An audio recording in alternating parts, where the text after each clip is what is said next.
Hello everyone, welcome to our channel. जहां पे आज हम बात करेंगे ITR 1 कैसे भरें। तो सबसे पहले हम बात करते हैं किस वेबसाइट के थ्रू इसे भरी जाती है। आप देखेंगे यहाँ पे मैं आपको एक प्रैक्टिकल एग्जांपल के थ्रू समझाऊंगा पूरा ITR 1 कैसे फाइल की जाए। उसके अंदर आप सबसे पहले देखेंगे इनकम टैक्स इंडिया e-filing.gov.in, जो कि भारत सरकार की वेबसाइट है। इस पे आप लोग जाएंगे।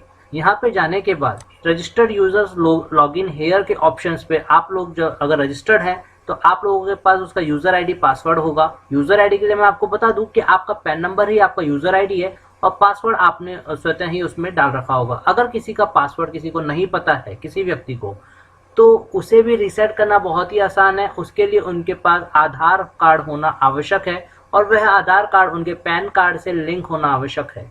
एक और आवश्यकता इसके अंदर पड़ती है कि उस आधार कार्ड में हमारा स्वयं का मोबाइल नंबर अटैच लिंक होना चाहिए। कारण है कि जब भी हम रिसेट पासवर्ड के ऑप्शन पर जाते हैं तो आधार कार्ड पे जो फोन नंबर लिंक है उस पर रिसेट का OTP जाता है, जिसके थ्रू हम अपने आसानी से पासवर्ड रिसेट कर सकते हैं। तो आइए देखते हैं किस प्रकार हम यहाँ पे ITR 1 फाइल करते हैं। सबसे पहले हम लॉगिन हेयर पे क्लिक करते हैं। क्लिक करने के बाद लॉगिन स्क्रीन आ जाती है, जहां पर हम अपना यूजर आईडी और पासवर्ड डालेंगे। यूजर आईडी के अंदर जैसे कि मैं आपको ऑलरेडी बता चुका हूं कि हमारा पैन नंबर ही हमारा यूजर आईडी है।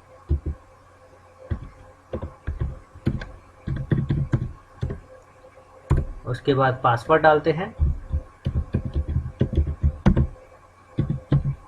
उसके बाद नीचे कोड दिया हुआ है जिसको हमें एज इट इज डालना है और लॉगिन पे क्लिक करेंगे। लॉगिन पे क्लिक करते ही आप देखेंगे एक प्रोफाइल स्क्रीन आएगी जिसको ये अपडेट करने के लिए बोलेगा।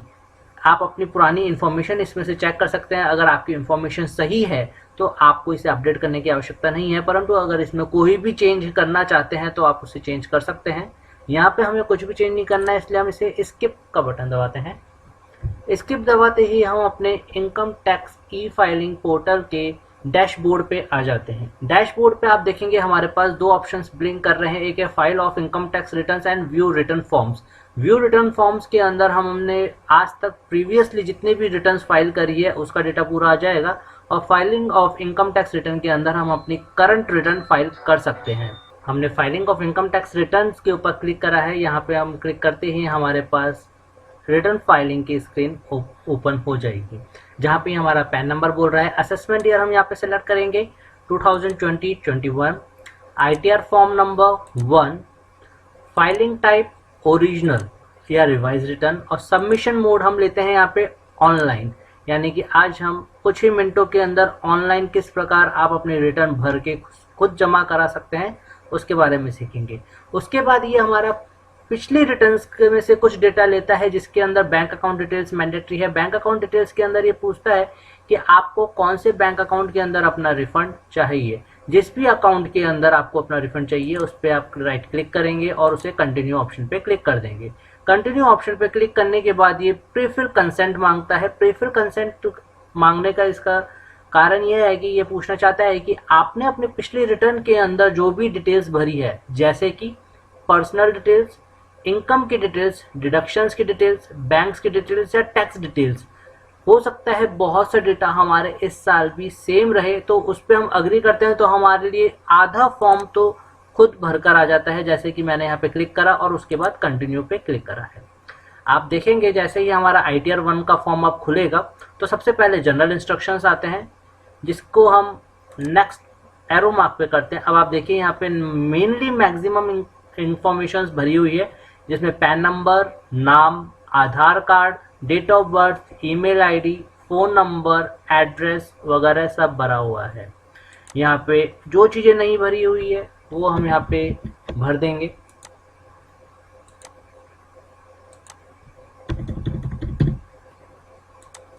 उसके बाद नेक्स्ट आते हैं हम। नेक्स्ट ये पूछता है नेचर ऑफ एम्प्लॉयमेंट।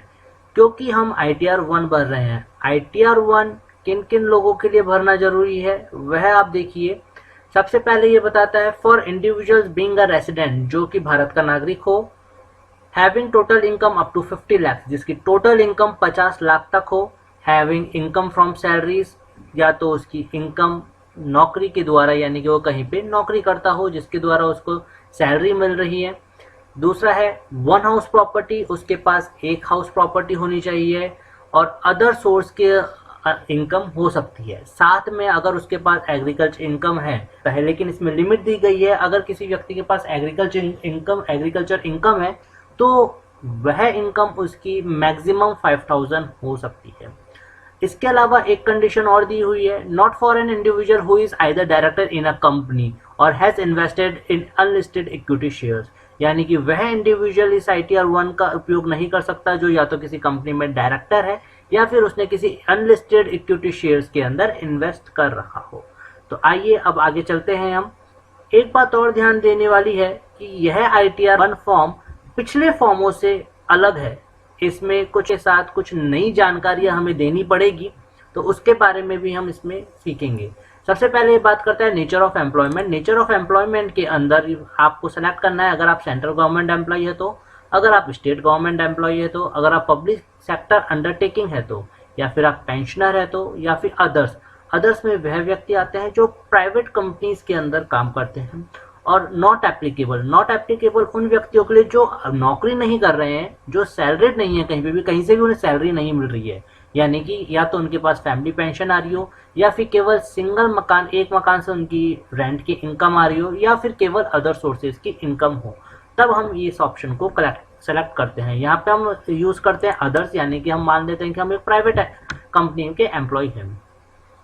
उसके बाद नेक्स्ट ऑप्शन आता है 820 field under section of file in response to notice. इसका मतलब होता है कि या तो हम इसे किसी सेक्शन के अंदर भर रहे हैं या फिर हम किसी नोटिस, अर्थात जब हमें कभी इनकम टैक्स डिपार्टमेंट से नोटिस मिलता है और उस नोटिस के अगेंस्ट अगर हम रिटर्न फाइल कर रहे हैं तो हम इसके बी ऑप्शन यानी कि filed in response to notice under section select करते हैं।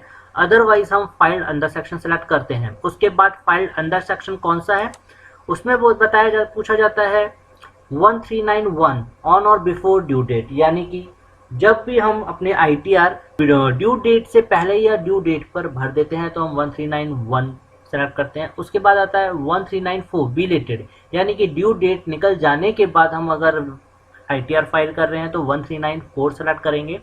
उसके बाद आता है 1395 रिवाइज्ड, यानी कि हमने जो ITR पहले भरी हुई है अगर उसमें कोई गलती हो गई, गलती को सुधार करना चाहते हैं तो हम 1395 का यूज करते हैं। और लास्ट में आता है 119 under section 2 under section B after condonation of delay, यानी कि आप अपने ITR भरने में लेट हो गए हैं, उसके बाद आपको इनकम टैक्स डिपार्टमेंट में जाके वहां से परमिशन लेनी पड़ती है अपनी ITR फाइल करने के लिए। वहां से जब हमें परमिशन मिल जाती है तो हम इस सेक्शन को यूज करते हुए अपनी ITR फाइल करते हैं। तो इस समय हम अपनी ड्यू डेट से पहले ITR फाइल कर रहे हैं, इसलिए हम यूज करेंगे 1391।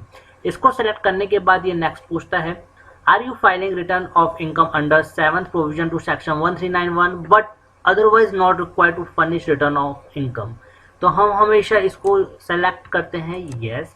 Have you deposited amount or aggregate of amount exceeding ₹1 crore in one or more current account detail during the previous year. पूछना चाहते हैं आपसे कि क्या आपने प्रीवियस ईयर के अंदर किसी आपके जितने भी बैंक अकाउंट्स हैं उन सब में एक में या बाकी सब में मिलाकर भी 1 करोड़ रुपए से ज्यादा जमा करवाया है। अगर हाँ तो आप उसे यस करेंगे, अगर नहीं तो आप उसे नो कर देंगे। उसके बाद नेक्स्ट ही पूछता है, have you incurred expenditure of an amount or aggregate of amount exceeding ₹2 lakh for travel to a foreign country for yourself or for any other person. यह यहाँ पे पूछना चाह रहा है कि आपने पिछले साल के अंदर एग्रीगेट 2 लाख रुपए फॉरेन कंट्री के ट्रैवल के अंदर खर्च करे हैं। वह खर्च आप खुद के ऊपर भी कर सकते हैं या फिर अपनी फैमिली मेंबर पे या किसी अन्य व्यक्ति पे भी कर सकते हैं। अगर आपने ऐसा किया है तो उसे यस करेंगे, नहीं तो उसे नो कर देंगे। Third point, have you incurred expenditure of amount or aggregate of amount exceeding ₹1 lakh on consumption of electricity during the previous year. यह यहाँ पे पूछना चाह रहा है कि आपने प्रीवियस ईयर के अंदर 1 लाख या उससे ज्यादा का इलेक्ट्रिसिटी बिल पे करा है। अगर हाँ तो आपको यस करना है, अगर नहीं तो उसे नो करना है। यह बात जरूर ध्यान रखिएगा, अगर आप किसी भी तीनों में से किसी भी कॉलम में यस करते हैं तो उसका आपको अमाउंट यहाँ पे देना पड़ेगा। ठीक है, चलिए आगे चलते हैं। जैसे ही नेक्स्ट पेज पे आते हैं, नेक्स्ट पेज पे हम वापस टॉप पे आते हैं टॉप पे आने के बाद में अब हमारा competition of income and tax के बारे में बात कर रहे हैं। सबसे पहले ये पूछता है हमारे पास B1 के अंदर 1 पॉइंट है ग्रॉस सैलरी, जो कि ऑटो पॉपुलेटेड है, यानी कि उसके लिए हमें कुछ कॉलम्स दूसरे भरने पड़ेंगे, जिसमें आता है सैलरी और पेंशन। इसमें ए है सैलरी एज पर सेक्शन 17(1). आप लोग अगर सैलरीड पर्सन है तो आप लोगों को फॉर्म 16 अपने एम्प्लॉयर के द्वारा दिया जाएगा। तो उस एम्प्लॉयर ने जो भी आपको फॉर्म 16 दिया होगा उसमें आपके पास salary as per section 17(1) annually दी होगी, वो आप यहाँ पे डालेंगे। उसके बाद वैल्यू ऑफ परक्यूजिट, यानी कि सैलरी के अलावा जो भी आपको प्रॉफिट्स दिए गए हैं उन्हें परक्यूजिट बोला जाता है, उन्हें 72 के अंदर यहाँ पे दिया जाएगा। उसके अलावा तीसरा दिया जाता है profits in lieu of salary as per section 73। Section 73 के अंतर्गत कुछ ऐसे प्रॉफिट जो कि आपको अपने एम्प्लॉयर के द्वारा दिए गए हैं उसे भी हम सैलरी के अंदर काउंट कर लेते हैं। उसके बाद कुछ ऐसे अलाउंसेस, कुछ ऐसी इनकम्स हमें मिलती है इस सैलरी के अंदर इंक्लूड होती है जो कि हमारी टैक्स फ्री होती है, यानी कि एग्जेम्प्ट होती है, उस पर हमें टैक्स नहीं देना होता। वह कौन कौन सी हो सकती है ये देखते हैं। सबसे पहले आता है लीव ट्रैवल कंसेशन असिस्टेंस, यानी कि हमें अगर कोई लीव ट्रैवल यानी कि हमें यात्रा के लिए कोई भत्ता दिया गया है तो वो हमारे यहाँ पे टैक्स फ्री हो जाएगा। सेकंड आता है सेक्शन 10(6) में remuneration received as an official by whatever name called for of an embassy high commission etcetera, यानी कि हम अगर किसी एम्बेसी या फिर हाई कमीशन के अंदर कार्यरत है और वहाँ पे हमें एज अ ऑफिशियल रेम्युनरेशन दिया जाता है तो वो हमारा एग्जेम्प्ट हो जाएगा। थर्ड पॉइंट आता है section 10(7) allowances or perquisite paid or allowed as such outside India by government to a citizen of India for rendering services outside India, यानी कि भारत सरकार द्वारा भारत से बाहर अपने कर्मचारियों को अगर कोई अलाउंस या परक्यूजिट दिया जाता है तो वह भी टैक्स फ्री होगा। फोर्थ आता है सेक्शन 10(10) डेथ कम रिटायरमेंट ग्रेजुटी रिसीव्ड, यानी कि अगर किसी व्यक्ति को अपने रिटायरमेंट की ग्रेजुटी मिलती है तो वह यहाँ पे टैक्स फ्री हो जाएगी। उसके बाद नेक्स्ट आता है section 10(10)(a) commuted value of pension received, यानी कि अगर कोई व्यक्ति को पेंशन मिलती है और वह अपने पेंशन का सारा पैसा एक साथ लेना चाहता है तो वह यहाँ पे एग्जेम्प्ट हो जाएगी। उसके बाद नेक्स्ट आता है यहाँ पे section 10(10)(a) earn leave encashment on retirement, यानी कि हमें हर साल कुछ छुट्टियाँ, कुछ लीव्स अपने एम्प्लॉयर के द्वारा मिलती है जो कि हम बिना सैलरी डिडक्ट करे ले सकते हैं। बट कुछ एम्प्लॉयज़ ऐसे होते हैं तो जो अपनी उन छुट्टियों का उपयोग नहीं करते हैं और रिटायरमेंट के टाइम पे उन्हें उस छुट्टियों के, उन लीव्स के बदले में भी एक्स्ट्रा पेमेंट दिया जाता है, उसे बोला जाता है earn leave encashment on retirement. अर्थात रिटायरमेंट के टाइम पर अगर ऐसी कोई अमाउंट मिलता है तो वह भी टैक्स फ्री होगा। उसके बाद नेक्स्ट आता है 10(10)(b) first provision competition limit notified by CG in the official gazette, यानी कि अगर किसी एम्प्लॉय को कोई ऐसा कंपनसेशन अपने एम्प्लॉयर से मिल रहा है जो सेंट्रल गवर्नमेंट ने ऑफिशियल गैजेट के अंदर नोटिफाई किया हुआ है तो वह भी टैक्स फ्री होगा। उसके बाद आता है section 10(10)(b) section provision compensation under scheme approved by the central government. Next आता है 10(10)(c) amount receivable on voluntary retirement और टर्मिनेशन ऑफ सर्विस, यानी कि स्वतः ही अगर कोई रिटायरमेंट ले लेते हैं तो उसके अंदर जो अमाउंट मिलता है वो भी टैक्स फ्री होता है। नेक्स्ट आता है section 10(10)(c) tax paid by employer on non monetary perquisite, यानी कि कुछ ऐसा परक्यूजिट, कुछ ऐसे प्रॉफिट्स हमें हमारे एम्प्लॉयर ने दिए हैं जो कि मॉनेटरी टर्म्स में नहीं है, यानी कि कोई गिफ्ट दिए हुए और उस पर अगर कोई टैक्स पे किया हुआ है एम्प्लॉयर ने तो वो भी हमारे लिए टैक्स फ्री होता है, उसमें हमें टैक्स नहीं देना होता है। अगर नेक्स्ट आते हैं सेक्शन 10(13) है allowances to meet expenditure incurred on house rent, यानी कि आपने अगर अपने हाउस रेंट के ऊपर कोई खर्चा किया है तो उसका भी अलाउंसेस का हमें यहाँ पे डिडक्शन मिलता है। उसके बाद नेक्स्ट आता है 10(14)(1) प्रिस्क्राइब्ड अलाउंसेस और benefit not in the nature of perquisite specially granted to meet expenses wholly necessary and to the extent actually. उसके बाद नेक्स्ट आता है 10(14)(a), वो भी इसी प्रकार का है, ठीक है। उसके बाद हम नेक्स्ट आते हैं, उसके बाद आता है नेट सैलरी, यानी कि ऊपर हमने जितना भी सैलरी का डिटेल्स दिया है उसके बाद यहाँ पे नेट सैलरी ऑटोमेटिक कैलकुलेट होकर आती है।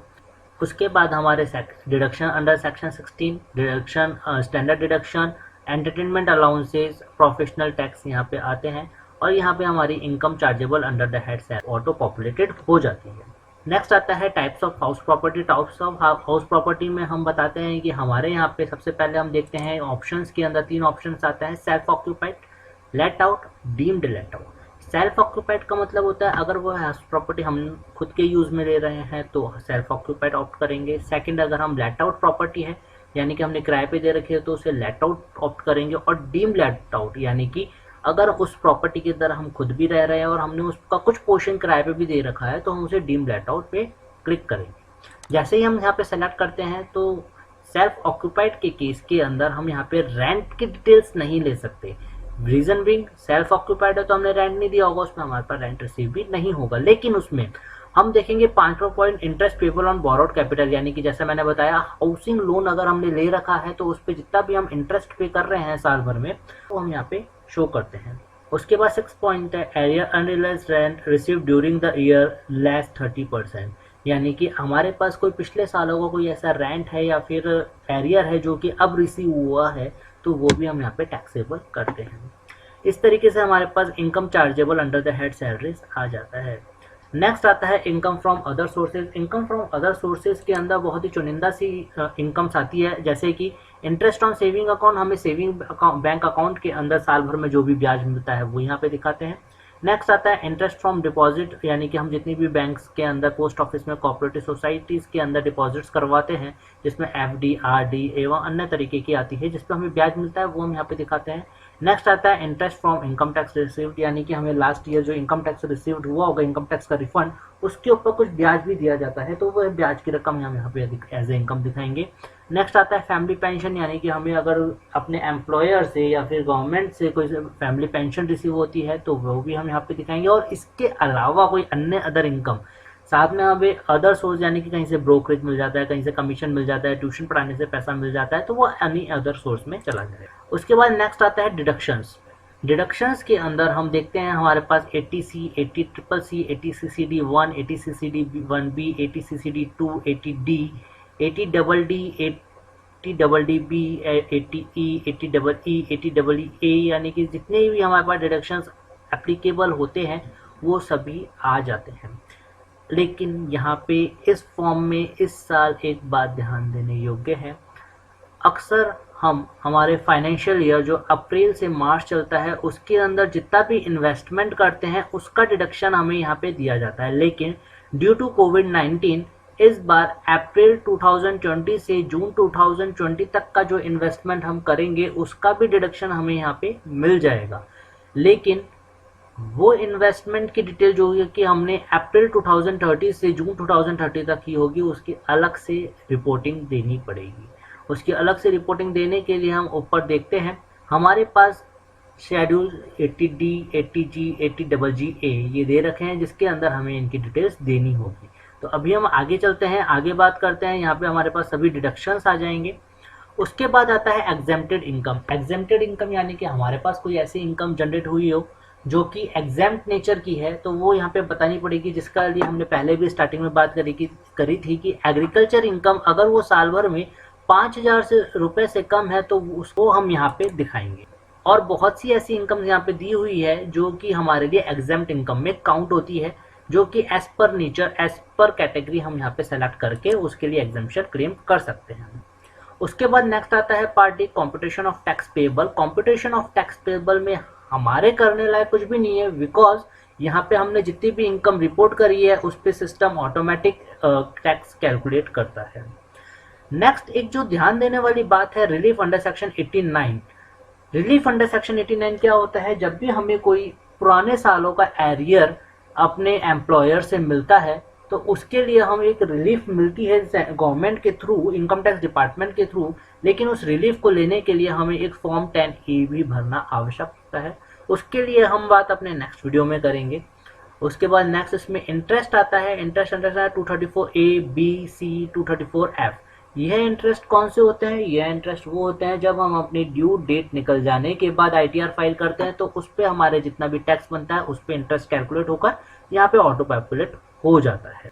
उसके बाद हम नेक्स्ट चलते हैं, नेक्स्ट एरो पे क्लिक करते हैं। नेक्स्ट एरो पे क्लिक करने के बाद टैक्स डिटेल्स का पेज खुल जाता है। टैक्स डिटेल्स का पेज कौन सा होता है?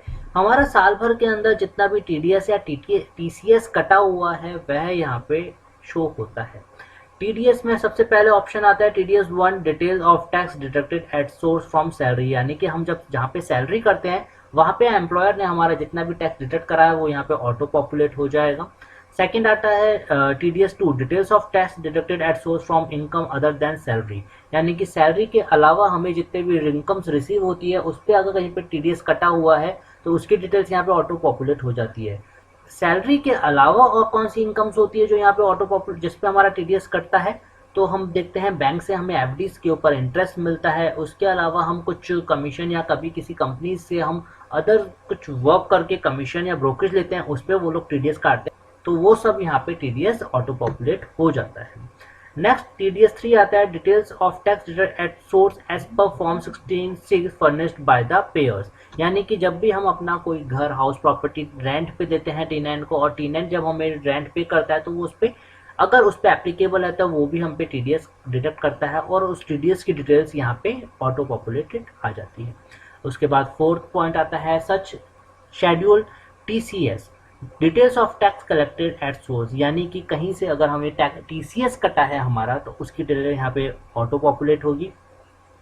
उसके बाद नेक्स्ट आता है शेड्यूल IT, यानी कि हमने कोई एडवांस टैक्स या सेल्फ असेसमेंट टैक्स, यानी कि हमने कोई टैक्स अगर खुद से जमा कराया है इनकम टैक्स डिपार्टमेंट में तो उसकी डिटेल्स यहाँ पे शो हो जाएगी। तो सेव ड्राफ्ट करने के बाद हम नेक्स्ट चलते हैं, नेक्स्ट पेज पे जाते हैं, तो ये हमारा फाइनल पेज होता है जहाँ पे हमारा ऑटो टैक्स कैलकुलेट करके बता देता है कि आपका टोटल एडवांस टैक्स कितना आपने पे करा है, सेल्फ असेसमेंट आपने कितना पे करा है, TDS आप कितना क्लेम कर रहे हैं और TCS आप कितना क्लेम कर रहे हैं, और इन चारों का टोटल हम यहाँ पे देखते हैं, टोटल टैक्स हमने अभी तक कितना पे करा है।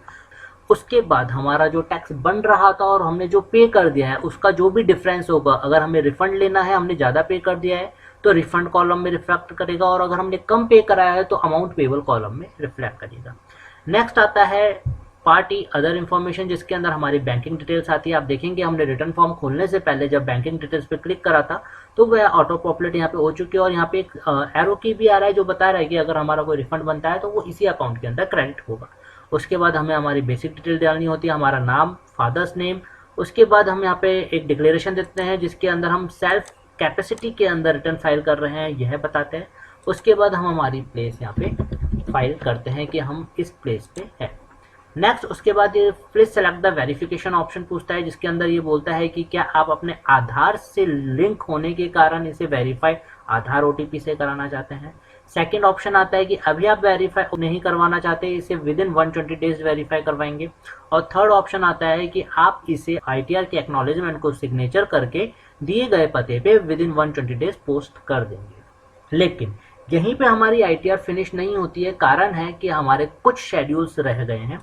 कुछ शेड्यूल्स कौन कौन से थे, हमने आपको बताया था कि 80C यानी कि हमारी जो डिडक्शंस इस बार की थी फाइनेंशियल ईयर की, उसके लिए हमने आपको बताया था कि हमेशा हम अप्रैल से लेके मार्च तक जितना भी इन्वेस्टमेंट करते हैं उसकी डिडक्शंस हम क्लेम करते हैं। बट ड्यू टू कोविड-19 इस बार हमें 1 अप्रैल 2020 से 30 जून 2020 तक का अतिरिक्त समय दिया गया है एडिशनल इन्वेस्टमेंट और उनका डिडक्शंस देने के लिए। तो यहाँ पर शेड्यूल डिडक्शंस का है जिसके अंदर डिटेल्स ऑफ इन्वेस्टमेंट्स है कि हमने किस किस के अंदर कितना कितना इन्वेस्टमेंट करा था फाइनेंशियल ईयर 19-20 के अंदर टोटली, जिसके अंदर जून 2020 तक का अमाउंट आएगा। सेकेंडली हम यहाँ पे यह दिखाते हैं कि हमने अप्रैल 20 से लेके जून 20 तक हमने एडिशनल कितना इन्वेस्टमेंट कराया है उसकी डिटेल्स हम यहाँ पे अलग से देते हैं।